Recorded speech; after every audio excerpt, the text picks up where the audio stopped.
قوم لوط جنہوں نے سب سے پہلے ہم جنس پرستی کا آغاز کیا، قوم لوط کی طرف شیطان نے کس عورت کو بھیجا تھا؟ اس عورت نے آخر ایسا کیا کیا کہ قوم لوط کی عورتیں بھی ایک نئے گناہ میں مبتلا ہو گئیں؟ لاقیس کون تھی اور اس نے قوم لوط کی عورتوں کو کیا سکھایا تھا؟ ناظرین، یہی آج کی ویڈیو کا موضوع ہے۔ ویڈیو کی تفصیل کی طرف بڑھنے سے پہلے نئے آنے والے ناظرین سے گزارش ہے کہ چینل کو سبسکرائب کر کے بیل آئیکن کو پریس کر لیں۔ ناظرین، جیسا کہ شیطان اللہ تعالیٰ کا سب سے بڑا نافرمان اور انسان کا کھلا دشمن ہے، جو مختلف طریقوں کو اختیار کرتے ہوئے لوگوں کو گناہ کرنے پر آمادہ کرتا رہتا ہے اور انہیں ورگلاتا رہتا ہے۔ قرآن و حدیث کے مطالعے سے ثابت ہوتا ہے کہ شیطان صرف ایک اکیلی مخلوق نہیں ہے، بلکہ ابلیس کی ایک پوری نسل ہے اور اس کے بے شمار اولادیں ہیں۔ قرآن مجید میں شیطانی ذریت کا ذکر ملتا ہے جو شیطان کے چیلے ہیں اور اس کے کاموں میں اس کے معاون ہیں۔ بیان کیا جاتا ہے کہ شیطان کی کئی اولادیں ہیں، جن میں سے ایک جن ولہان ہے جو دوران نماز اور عبادات دل میں خیالات اور وسوسے ڈالتا ہے۔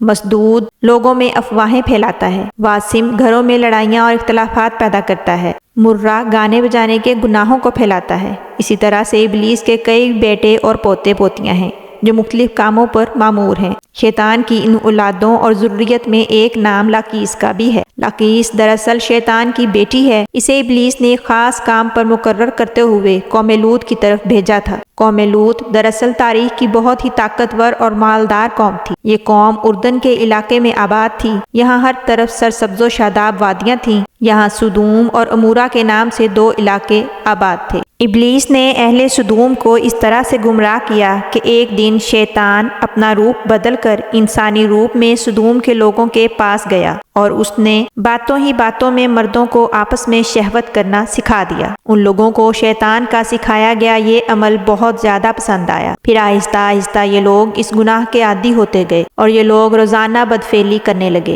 یہاں تک کہ اگر کوئی مسافر سدوم کے علاقے سے گزرتا تو یہ لوگ اس کو پکڑ لیتے اور اسے اپنی ہوس کا نشانہ بناتے۔ وقت گزرنے کے ساتھ ساتھ یہ لوگ گناہوں گمراہی کی دلدل میں دھستے ہی چلے گئے۔ یہ لوگ عورتوں کی بجائے مردوں اور لڑکوں سے زنا کرنے لگے اور عورتوں سے ان کی رغبت بالکل ختم ہو گئی۔ یہ لوگ کھلم کھلا شہر کے چوراہوں میں یہ کام کرنے لگے۔ ناچ گانے کی محافل منعقد کرنا اور مردوں سے زنا اور عیاشی کرنا اس قوم کے لوگوں کا وتیرہ بن چکا تھا۔ اللہ تعالیٰ نے ان گمراہ لوگوں کی ہدایت کے لیے اپنے پیغمبر حضرت لوط علیہ السلام کو بھیجا۔ چنانچہ حضرت لوط علیہ السلام نے ان لوگوں کو اس گندے کام سے باز رہنے کی نصیحت کی اور فرمایا کہ تم ایسی بے حیائی کیوں کرتے ہو جسے آج سے پہلے اس سرزمین پر کسی نے نہیں کیا؟ کیا تم مردوں سے اپنی خواہش پوری کرتے ہو اور اپنی عورتوں کو چھوڑ بیٹھے ہو؟ تم لوگ حد سے تجاوز کر چکے ہو۔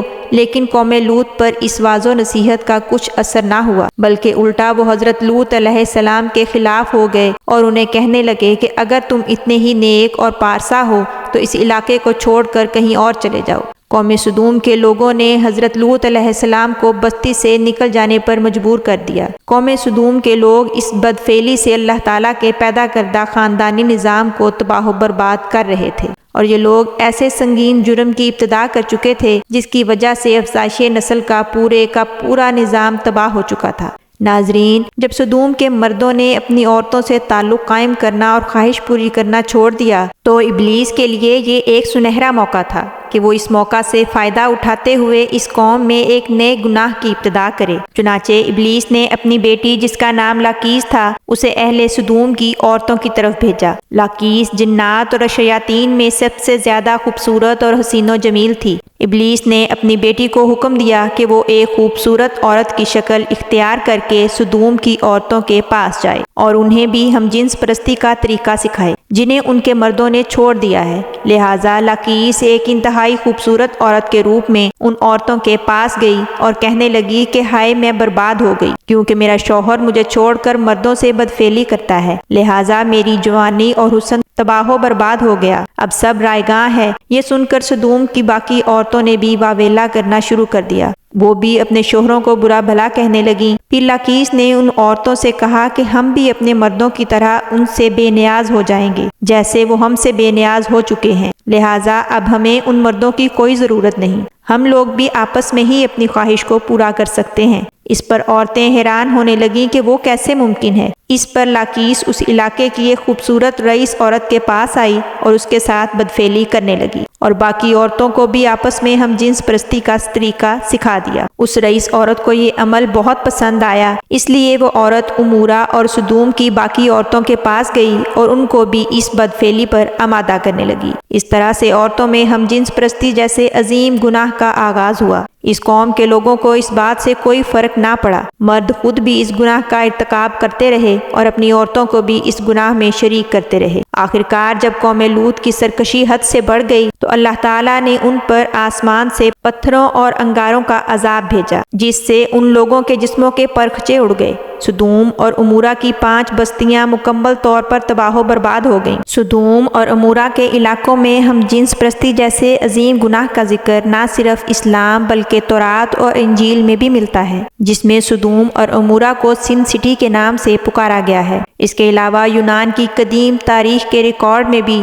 سدوم جیسے گناہگار شہر کا ذکر ملتا ہے۔ ان کے مطابق سدوم اور امورہ تاریخ انسانی کے وہ پہلے علاقے تھے جہاں سے ہم جنس پرستی یعنی ہومو سیکچویلٹی کا آغاز ہوا تھا، اور لاکیس نے اس علاقے کی عورتوں کو بھی اس سنگین گناہ میں مبتلا کر دیا تھا، جسے اس دور جدید میں لیسبین کمیونٹی کا نام دیا جاتا ہے۔ ناظرین، سدوم اور امورہ کے بعد ہم جنس پرستی کی یہ بیماری قدیم مصر، یونان، چین، افریقہ اور یورپ میں بھی پھیلتی چلی گئی۔ دور جدید میں یورپ اور امریکہ نے ہم جنس پرستی کی سب سے زیادہ حمایت کی، جو کہ ترقی یافتہ ممالک میں بھی زیر بحث آئی، اور اس گھناؤنے جرم کو حقوق انسانی میں شامل کرنے کے مطالبات کیے جانے لگے۔ حقیقت تو یہ ہے کہ اللہ تعالیٰ نے ہر جاندار کے نر اور مادہ جوڑے پیدا کیے ہیں، اور یہ جوڑے نسل کی بقا کے لیے پیدا کیے گئے ہیں۔ ان جوڑوں کا آپس میں جنسی ملاپ قانون قدرت کے عین مطابق ہے۔ یہ انسانوں کے بنائے گئے قوانین کسی صورت میں بھی قانون الہی کا نعم البدل نہیں ہو سکتے۔ آج اس جرم کے حامی ہومو سیکچویلٹی اور لیسبین کمیونٹی کو معاشرے میں مقام ملنے پر خوشی منا رہے ہیں اور دنیا سے تحسین حاصل کر رہے ہیں، لیکن محترم ناظرین، قرآن و حدیث ہمیں یہ درس دیتا ہے کہ قوم لوط بھی اسی طرح سے خوشی منا رہی تھی اور بے حیائی کا مظاہرہ کر رہی تھی، لیکن جب اللہ تعالیٰ کی پکڑ ہوئی تو وہ قوم نیست و نابود کر دی گئی، اور بے شک اللہ کی پکڑ بہت شدید ہے۔ ناظرین، اللہ تعالیٰ سے دعا گو رہی ہے کہ اللہ تعالیٰ ہمیں ایمان پر قائم رہنے کی توفیق عطا فرمائے۔ ناظرین، امید کرتی ہوں آج کی یہ ویڈیو آپ کو پسند آئی ہوگی۔ اگر پسند آئی ہے تو اسے لائک کیجئے، دوستوں کے ساتھ شیئر کیجئے، چینل کو سبسکرائب کر کے بیل آئیکن کو پریس کرنا نہ بھولیے گا تاکہ میری ہر نئی آنے والی ویڈیو کا نوٹیفیکیشن بر وقت آپ کو مل سکے۔ محترم ناظرین، آپ سے گزارش ہے کمنٹ باکس میں اپنی قیمتی رائے کا اظہار ضرور کیجیے گا کہ میری ویڈیوز آپ کو کیسی لگتی ہیں۔ حاضر ہوں گی ایک نئی ویڈیو کے ساتھ، تب تک کے لیے اجازت دیجیے۔ اللہ حافظ۔